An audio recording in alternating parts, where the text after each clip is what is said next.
Our story opens on two young girls of the prestigious Gotham Academy, Olive and a girl going by the name of Maps. The headmaster of this fine academic institution is welcoming Maps to the school ground and informing Miss Olive Silverlock that she will be showing the girl around.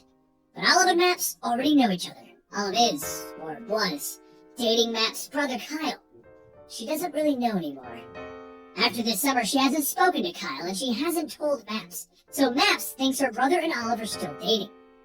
No one knows what happened to Olive, and she isn't talking either. But it's on her mind, and she absent-mindedly shows Maps around the school in the rain.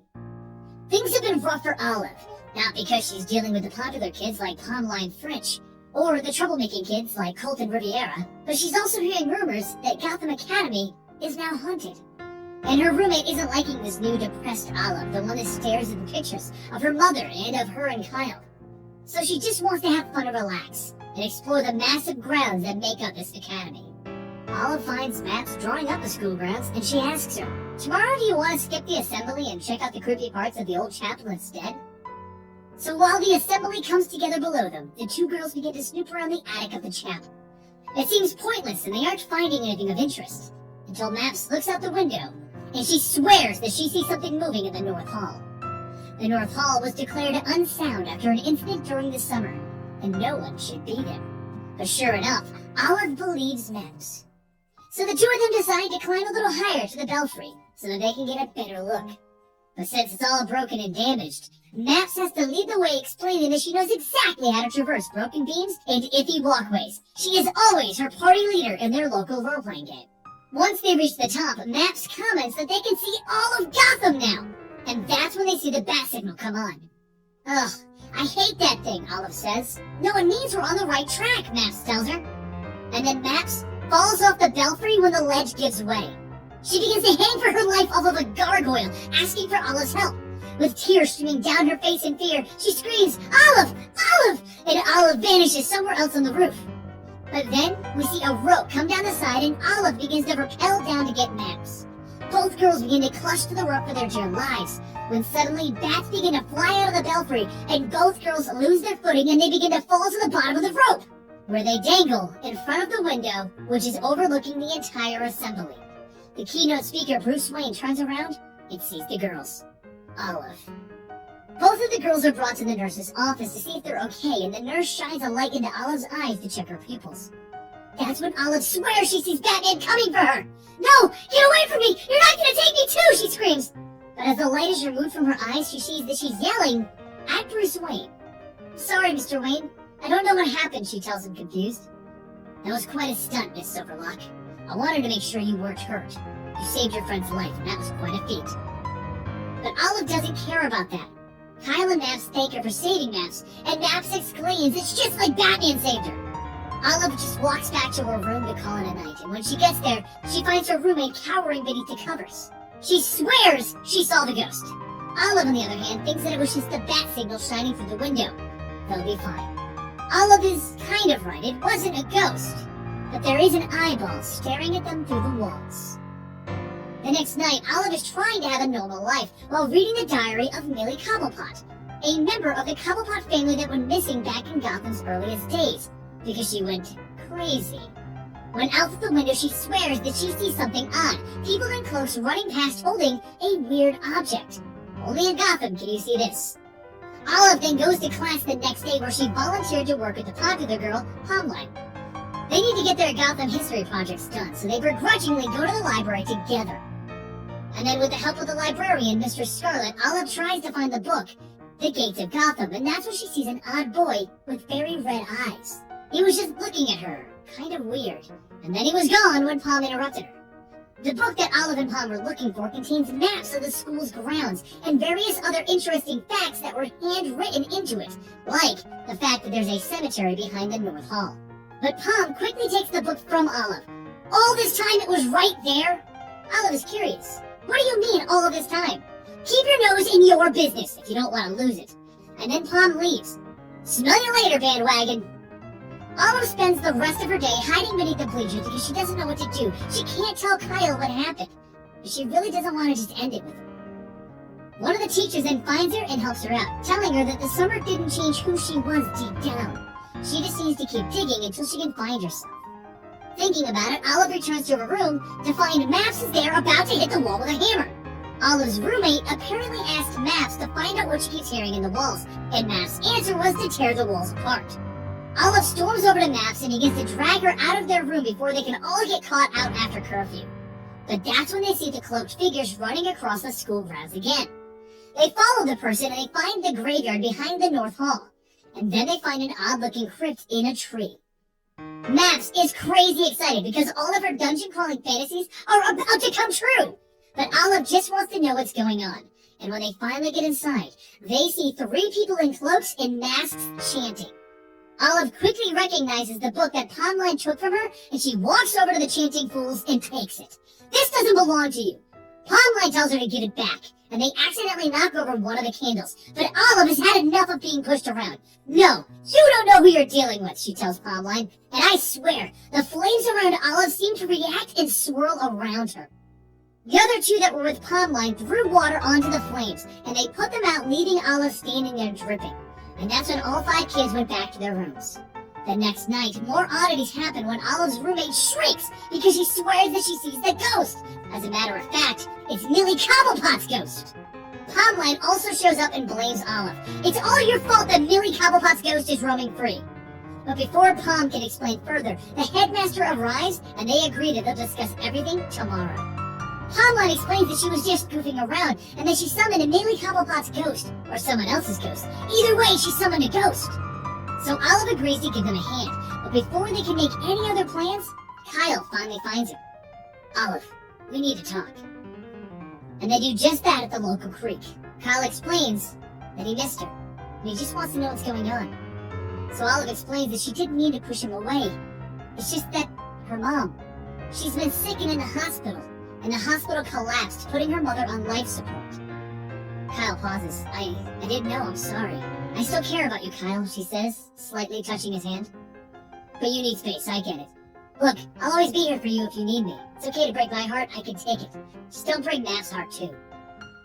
So, Olive does it, and she brings Maps into the investigation with Palmline. The group decides there has to be something going on the Northern Hall. It's been locked up all summer. And that's right where these ghost sightings started, so their investigation might as well begin there. Olive, Maps, and Palm all bring Colton along to pick the locks, and he gets them inside with his amazing lock-picking skills that stupefy Maps and just how awesome it is. Inside, they find a place that looks like it was damaged by fire, with a big hole in the bottom floor. And as soon as Olive enters, she knows that she's been here before. But when? That's when she gets a flash of a fire in the building, and a bat-shaped man standing in it. All of these are memories, but she just doesn't know when this happened. And Palmline turns to her. Olive, snap out of it. We're on a ghost hunt, remember?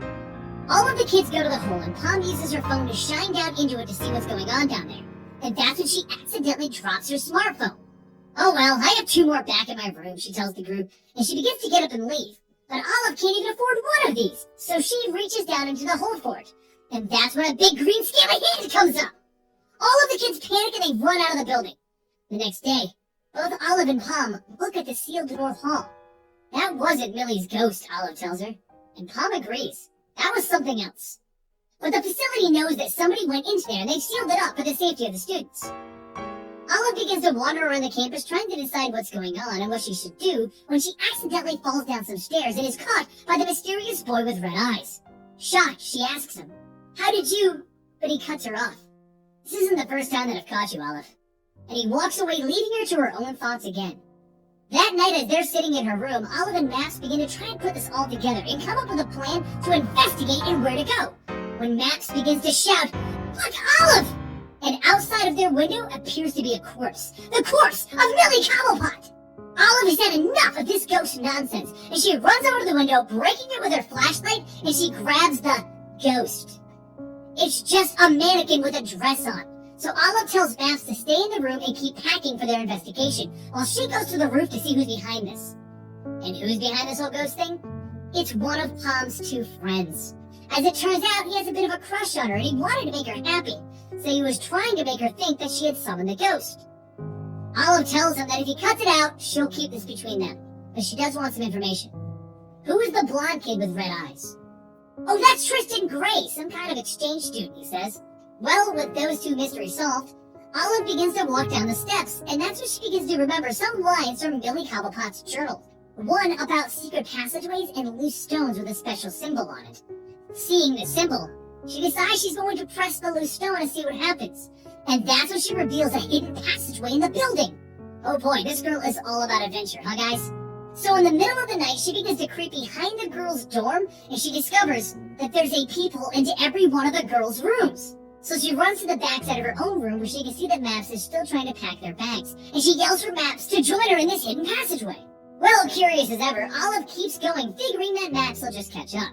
And that's when she sees the ghost, the hand, the thing behind the walls that has everyone spooked. It's Killer Croc. And he doesn't look mad, and he doesn't look angry. He looks sad, and he's holding a picture of Olive. So Olive doesn't run. I won't tell anyone you're here. I think you knew my mom, and I need you to tell me about her. Sybil Silverlock. You were in Arkham with her, weren't you? And Croc just stands there silent. Don't you stand there, say something! How else did you get the picture of me? The name's Croc. Yeah, I knew you, Ma. Her cell was across from mine, and she had this photo on her wall, and she gave it to me before Arkham collapsed. I promised her that I would look out for you. She remembers me? Olive says surprised, but before she can get any more information, Maps begins to catch up, shouting, Olive! I'm lost in the walls and it's amazing! Look! Croc says shocked, and he begins to run off. Nobody can know that I'm here! I can't go back to Arkham! And he takes off into the tunnels, just as Maps arrives and bumps into Olive. You won't believe this, Olive! I saw a lizard man! Lots of hit points, and they never drop anything good. Friend or foe? Friend, I think, but there's only one way to find out. So the girls begin to try and follow Croc. But he ended up at a dead end because he closed the tunnel as he ran away, leaving Olive with no answers. So the next day they get the whole team together, Palm, Colton, Maps, and Olive. And Olive explains that it was actually an escaped Arkham inmate this whole time, and she needs to find him, because he's a friend. But as they begin to develop their plans, Kyle stops by. So Olive decides to ask him to the upcoming dance, because she wants to get her life back on track, and she needs to do it one step at a time. So the kids all wait until the night of the dance, because all of the administration will be busy, and they can sneak back into the North Hall. So as the night goes on, Olive slips away from Kyle right as they begin to fix their relationship. And all four of the kids make their way back to the hall. It's okay though. Maps says that Kyle is just too lawful to go with them for this.